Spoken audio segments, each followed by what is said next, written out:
Hello everybody and welcome back to my channel, and if you're new around here, hello, welcome. My name is Charlotte. We're in a bit of a different position right now. I thought I'd sit down for this video, so we're a bit lower. Up there is my bookshelves and I'm usually standing up here, but I thought I'd sit down and have a more chilled vibe. I haven't put my ring light up. Excuse a little bit of mess that's behind me. I've just got like folders and a few random stuff there. It's just my desk, so I don't really have anywhere else to put them. Today's video is a very special video. As you can tell by the title, I'm going to be doing a 500 subscriber Q&A. I finally got to 500 subscribers. I'm so happy because at the beginning of the year I was thinking, oh, it's going to take me like half a year to get to 500 subscribers. But we're halfway through February and I'm here. And I'm so happy. I'm so happy. Like I can't. I'm so happy. I was thinking maybe I could reach it for my birthday, which is mid-March. But I got there a month earlier. 500 subscribers. I cannot believe it. Thank you all so much for subscribing and sticking around. And for anybody that's new, who has recently subscribed, thank you. I love you. I love you all in general. And thank you for just subscribing. I just love it. I'm just so happy. So I asked on both Twitter and Instagram for people to send me some questions to ask.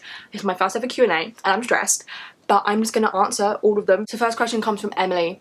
And Emily is someone I've known for it'll be 4 years this July. It's somebody that I've known through loving Tom Holland. I have a group of girlfriends who we've known since like July 2017 when we started a group chat because we love Tom Holland, and then we're still friends and I love them so much. And she asked, what book inspired you? This is probably the hardest question because I don't really think a book has ever like inspired me. The closest I could come is maybe like a book that's about like a feminist topic and it's made me go like, oh yeah, this is really inspirational and I would love to be like this. And that's probably like something like Moxie, which I'm so excited for the film. Cannot wait to watch that. I feel like that book, after I read it, was like, yes, it's so empowering. I want to be like these girls. I feel like maybe another book that inspires me is probably Reasons to Stay Alive by Matt Haig. I feel like that book has inspired me because even though it's more of like a mental health memoir sort of book, I feel like it really impacted me in the right way when I needed it. And I cannot wait to read Notes on a Nervous Planet, which is on my shelf.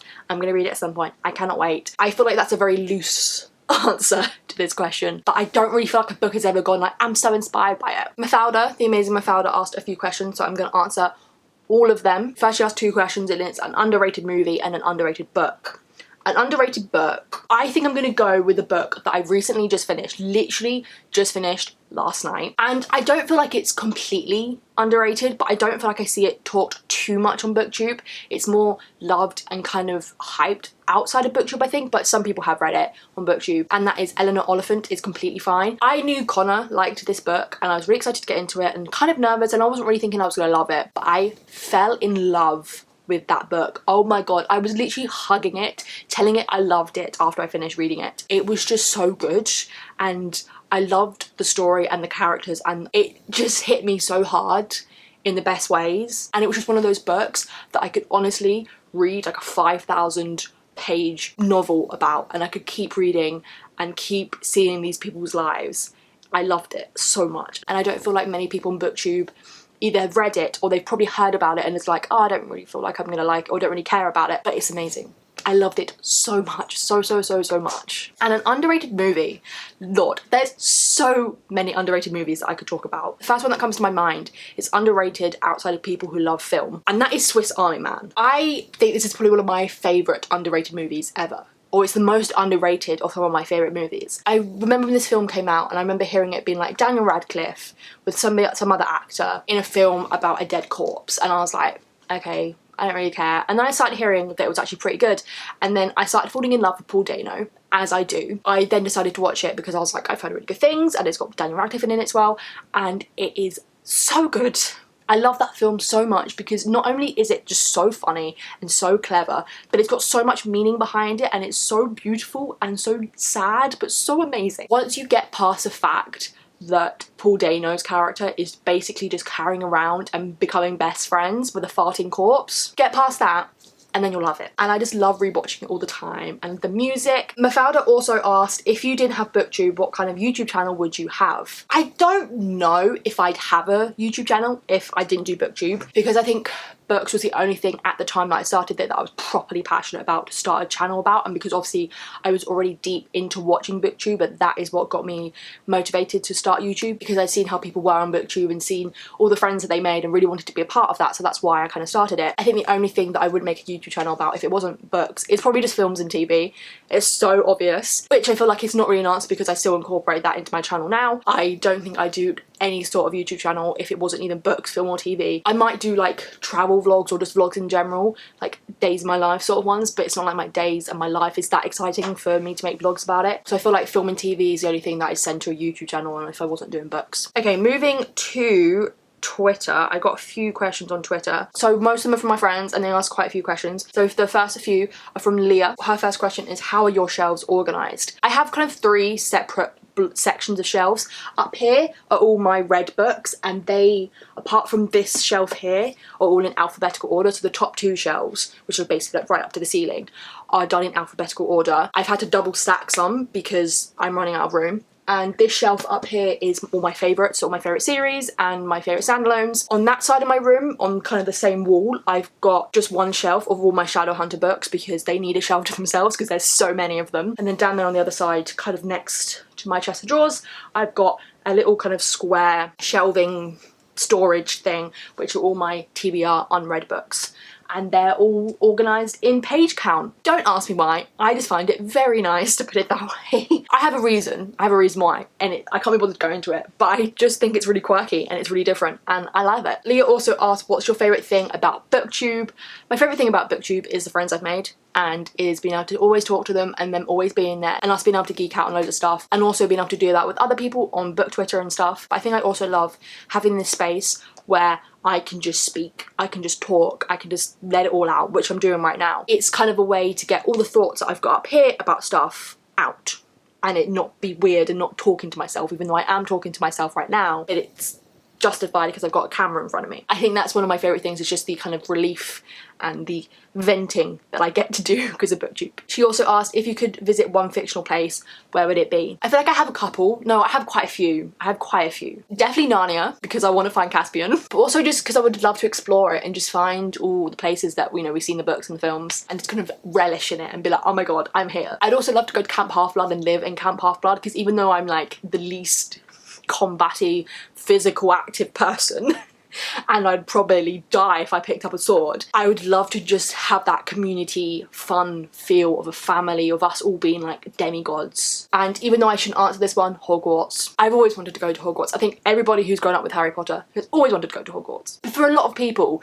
when they were like reading / watching Harry Potter when they were younger, it was always like, I want to go to a wizard school. For me, I want to go to a boarding school. That's what I wanted. I wanted to go to a boarding school because of Harry Potter. And she did ask another question later on saying, what's your favourite video that you filmed? I think my favourite video / kind of series that I filmed is my Spotify playlist recommend books. The last one that I did, I am uploading the day I'm filming this, which was a week ago for you guys. Even though they stress me out, which you can see and I say in the videos, they're just so much fun. And at the end of the day, all I'm doing is just shuffling my music, bopping to some music, and then choosing a book to recommend to you guys. And I have so much fun doing that. I definitely love those videos because they're also really fun to edit and they're really quick to edit. The next set of questions come from Therese, once again, one of my amazing friends, and she asked, do you have a favourite place to read? If so, what is it? I don't know if I do. Like, I predominantly read on my bed, and depending on my mood and how I'm physically feeling, I either sit up against my headboard or I'm lying on my front. I don't like reading in the bath because from the heat, I get tired. I quite like reading on my sofa with my parents downstairs, but I don't really feel like I have a specific like favourite reading place. Oh my god, this is like a dream to read here and I love reading here. It's just I read where's comfortable. Because sometimes when I'm downstairs with my parents in the evening, they'll be watching something that either I haven't watched and would like to watch at some point, so I don't want to spoil it for myself, or it's something I don't really care about watching. So I might go into the dining room or the kitchen to just reading there, and I just sit at my mum's desk chair where she's working at the moment because like work from home stuff. I just sit in that chair, put music on my speaker and just kind of get in the zone and read there, so I quite like reading there. The next question she asked is favourite food. I don't feel like I have a specific favourite food. Like, I'm a girl of all trades. I don't want to be cliche and say like pasta, but like pasta's amazing. Pasta's always amazing. And I don't want to say like chocolate because sometimes I'm not in the mood for chocolate. You know what?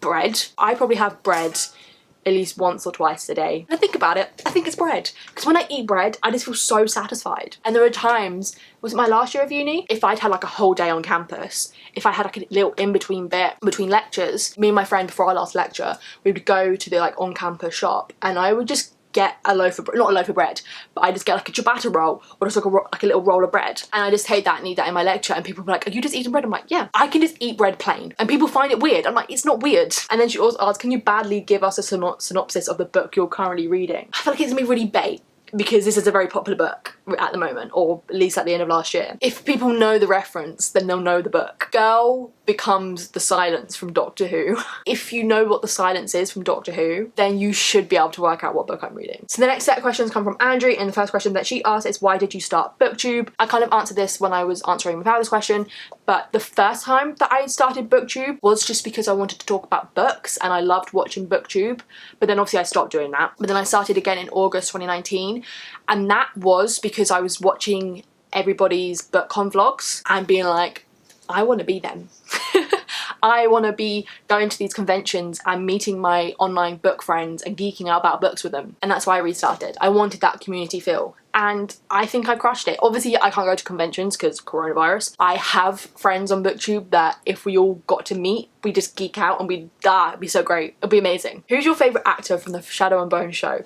Besides Ben Barnes. So obviously, if she didn't put that bit, I'd say Ben Barnes. Because if you didn't know, I love him. I love Ben Barnes. We all know that. Anybody who knows me knows I love Ben Barnes. I love them all, obviously. I feel like because I've seen him in something else, I'd have to say Archie, because I've seen him in Gold Digger with Ben. But I love them all. I could say Luke Pasqualino, because Freddie from Skins. I think, actually, if I did have to pick one of my other favourites, it'll be Jessie. I think she's amazing. I honestly love her so much. But as I said, I love them all a lot. But Jessie, she has my heart. She has my heart. And then Andrew also asked, what's my favourite colour? I don't want to be that person, but I'm going to say black. Just because it's such a neutral colour. But if I had to say any other colour, I'd say blue, specifically TARDIS blue. Not that it's like a colour that I'd wear, but it's just because I like that colour because of the TARDIS. But I think also I like blue because my eyes are blue, and my eyes are one of my favourite things about me.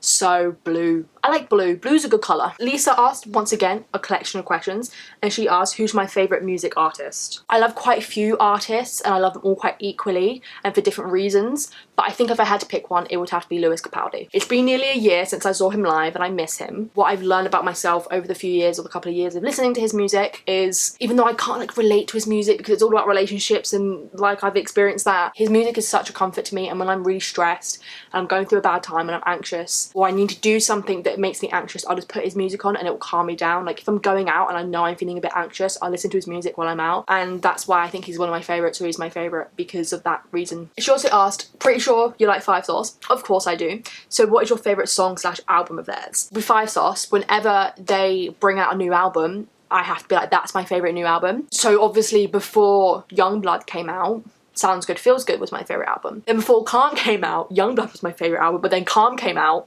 So I think it's definitely a mix between Youngblood and Calm. It's just something about their new music that I just vibe with so much. I think if I could merge Calm and Youngblood and take a few songs and kind of create my own little album, it'd definitely be doing like a merge of those two. But those two albums are just chef kiss and so good. I have a lot of favourite songs of theirs, but I think one that I feel like is so underrated and I never hear anybody talk about it and say it's their favourite is from Sounds Good Feels Good, and that is The Girl Who Cried Wolf. I've loved that song for so long. The bridge, and when it just hits, it makes me so emotional. She also asked, best concert you've ever been to? Every time I go to a concert, I'm like, this is the best concert that I've ever been to. Not gonna lie, the Vamps, they have always had amazing, amazing concerts. They always just put on a show. In 2016, I think, I saw the Vamps and the Five Sauce in like a week within themselves. Even though obviously I love Five Sauce, I feel like they were better vocally, but not as good as the Vamps in terms of performance, and that's why I feel like I enjoyed that more than the Five Sauce. So the Vamps have always put on amazing, amazing concerts, and it just made it feel so upbeat and so just fun, and it was so good because they don't only just perform their songs, but they also sometimes do mashups and do covers. McBusted was amazing as well. I remember seeing them in 2015, maybe 2015, 2014. They were really good because once again they put on a show. And I fell in love with so much of their music after that. Obviously, Lewis Capaldi, he was so good because of his personality. But I feel like I've enjoyed pretty much every concert I've gone to, so I don't feel like I have a best concert. And then she says, and here is a bookish question, lol, favourite childhood book. Once again, a very hard question for me to answer because I feel like I had a lot of favourite childhood books. Kind of a spoiler for a video I'll be doing in the future or around my birthday, which is in about a month's time. Two of my favourite childhood authors were Jacqueline Wilson. Nobody is doing it like Jacqueline Wilson. She was such a big part of so many of our lives, and she wrote incredible books. She wrote books that even people who probably don't read now or weren't big readers when they were younger read her books. She was just amazing, and she wrote books about really hard topics in kids' books. She wrote about depression and homelessness and foster care, obviously, because of Tracy Beaker. Because obviously when I read them as a kid, I didn't automatically go, this is about this, this is about this. I just saw these really hard topics and I was like, this is really amazing. But then I look back and I go, wow, no one does it like her. No one puts those topics in books like her. She really just set the bar for our childhood and for our childhood books. She was incredible. And I think the other author slash kind of series that I used to eat up as a kid was the Goosebumps series by R.L. Stein. Because my brother grew up in the 90s, he had like a massive collection of Goosebumps books. So he had them up in our loft, and when I kind of got to the right age, I started reading them and I fell in love with them. For someone who hated horror as a kid, I ate those books up like nobody's business. This was a person who watched Scary Movie and couldn't sleep. I used to love those books so much, and I just remember so many of them so vividly. Connor asked, what is your favourite standalone book and favourite series of all time? I don't feel like I have an all-time favourite standalone book because it changes based on how soon I've read that book and if I find another one. I could have answered this book saying If We Were Villains, because obviously I finished that and loved that book at the end of last year. But I think now I'm going to answer saying Eleanor Oliphant. It's not necessarily my favourite of all time, but it's my favourite at the moment because I've just finished it. And obviously he also asked what my favourite series, and I'm just going to have to say Shadowhunters or Percy Jackson. Shadowhunters or Percy Jackson are probably my favourites because they just make me feel like a kid. I just feel so great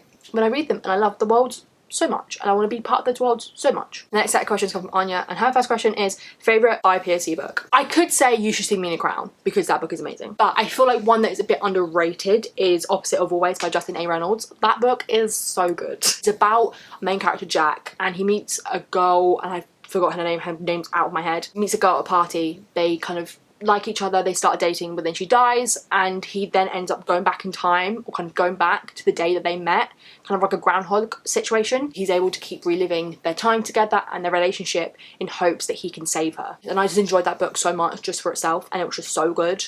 And I think I'll definitely need to read more of Justin A. Reynolds' books because it was so good. Next question is favourite childhood film. Oh, I have so many. Is it cheating if I say Bill and Ted? Because technically it's my favourite film of all time, like now, but it was also my favourite film as a child. That's why it's my favourite film now. Also Titanic, Peter Pan, the live action version, Drop Dead Fred. So those are a few.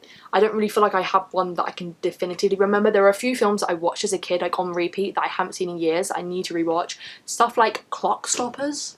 Does anyone know that film? I used to watch that on repeat. My parents just had it on DVD for some reason, and for some reason I watched that on repeat. Also AI, Artificial Intelligence. I had some weird favourite films as a kid. She also asked, do you have any siblings? I do. I obviously mentioned my brother a little bit before. I haven't really talked about my siblings or my family life situation on this channel. I haven't really had the need to. And I have, here it goes, one stepbrother, one half brother, and two half sisters. So I have no full siblings, but they're just my brothers and sisters. I just say like step and half to people just so they know they're not my full siblings. They are all older than me. My stepbrother is, this is where I become a really bad sister.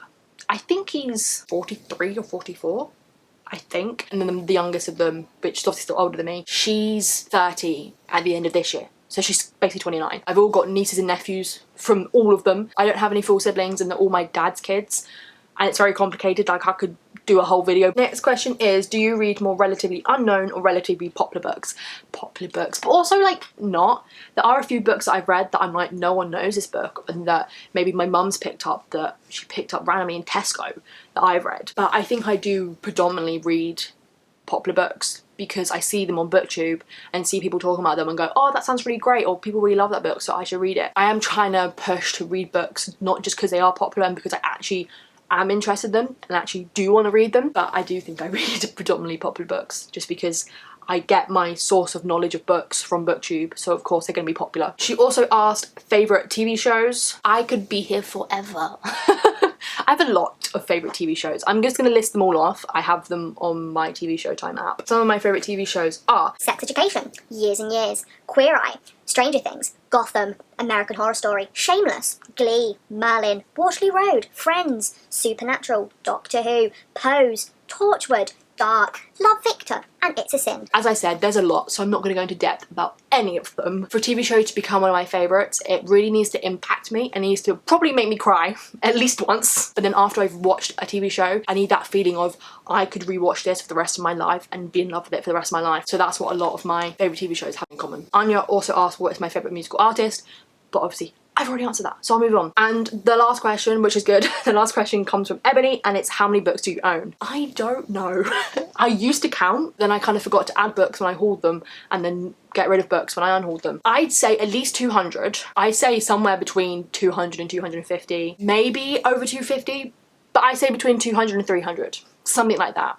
But I don't actually know how many. But at least 200, definitely no less than 200. I don't want to go and try and count them all because as they're all kind of scattered everywhere, it's stressful. So that is it for my 500 subscriber Q&A. Once again, thank you so much, so much for 500 subscribers. I am just so happy that I finally got here because it's felt like such a trudge. At the end of 2020, I was just not gaining anything. And now I'm here. I'm at 500 and I'm so happy. Thank you all for watching. Leave comments below. I don't know what you want to comment. If you don't know what to comment, just leave an emoji. That one. I'll just put it here for you to know yeah, okay. If you are new around here, do not forget to subscribe. Become a part of this cool new 500 club. Also turn my notification bell on so you know when I'm next going to post. And with that all said and done, I will see you all in my next video.